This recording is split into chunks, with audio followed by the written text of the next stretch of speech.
يعيش المغرب تحشيدا عسكريا قويا هو الأول من نوعه منذ سنوات للجيش المغربي، وهو ما يوضحه نصب القوات المسلحة المغربية لمنظومة صواريخ مضادة للطائرات ومدافع متطورة متوسطة وطويلة المدى في العديد من المواقع الحيوية والحساسة في البلاد، خاصة في الدار البيضاء على الساحل الأطلسي قريبا من مرأى المواطنين المغاربة. في هذا الشأن قال الخبير العسكري والاستراتيجي المغربي عبد الرحمن مكاوي للعالم الآن إن التحشيد العسكري هو إجراء احترازي استباقي لهجوم جوي محتمل. هي إجراءات احترازية استباقية لتهديد ما قد يأتي من الجو، وخاصة بعد أن توفرت لدى المصالح الاستخباراتية معلومات مؤكدة على أن الطائرات المختفية في مطار طرابلس الدولي وهي 11 طائرة قد تقع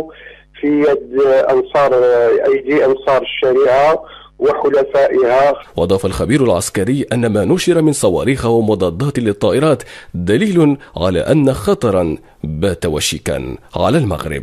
وما نشر لأول مرة في تاريخ المغرب من صواريخ ومضادات للطائرات واستنفار جميع أبراج المراقبة في المغرب إلا دليل على أن الخطر وشيك، وأن تنظيم داعش قد يستغلون ذكرى 11 سبتمبر لشن هجمات على بعض دول شمال إفريقيا.